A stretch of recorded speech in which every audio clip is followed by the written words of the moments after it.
أعوذ بالله من الشيطان الرجيم. بسم الله الرحمن الرحيم. الرحمن علم القرآن خلق الإنسان علمه البيان الشمس والقمر بحسبان والنجم والشجر يسجدان والسماء رفعها ووضع الميزان ألا تطغوا في الميزان وأقيموا الوزن بالقسط ولا تخسروا الميزان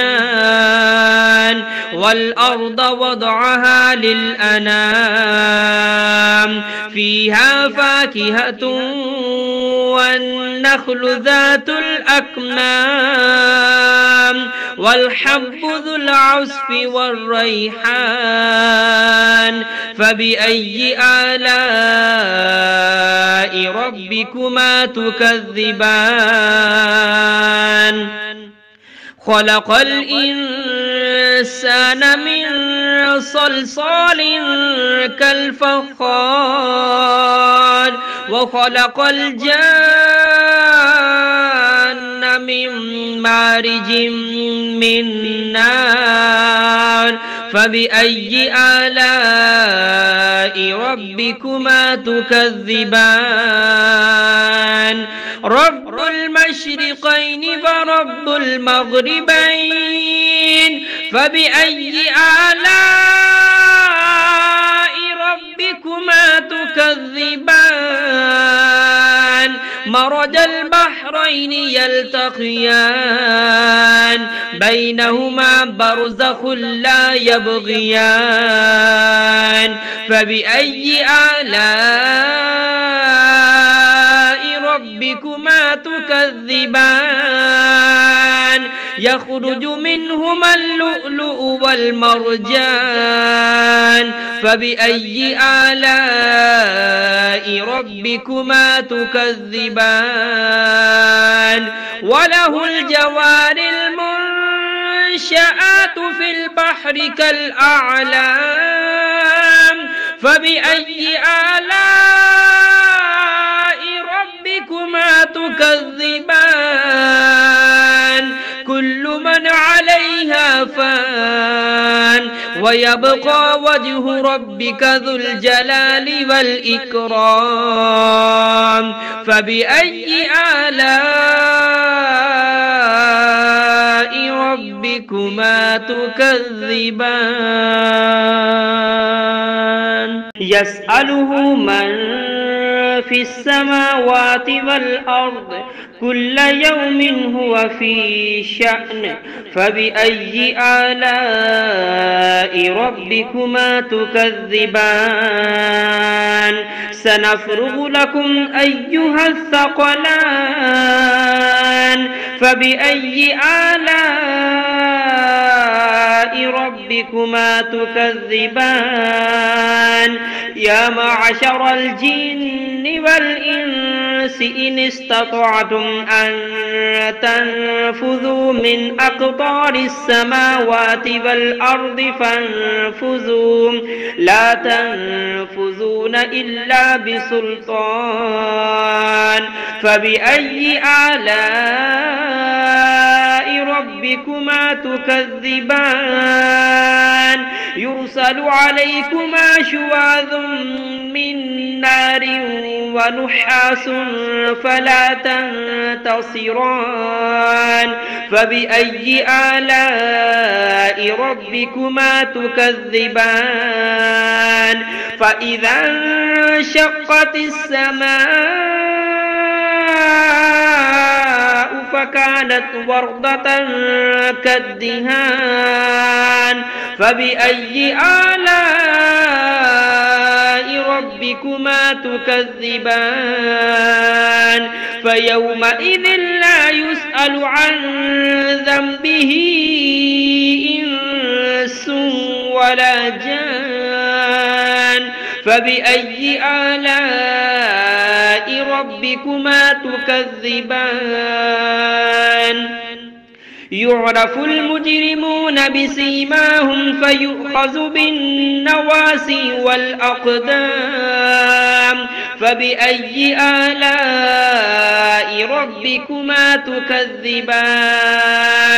هذه جهنم التي يكذب بها المجرمون يطوفون بينها وبين حميم آن فبأي آلاء ربكما تكذبان ولمن خاف مقام ربه جنتان فبأي آلاء ربكما تكذبان ذواتا أفنان فبأي آلاء ربكما تكذبان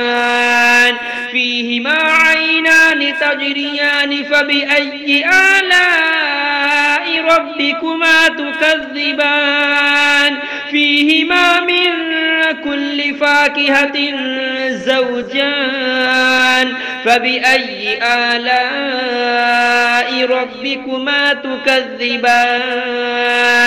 متكئين على فرش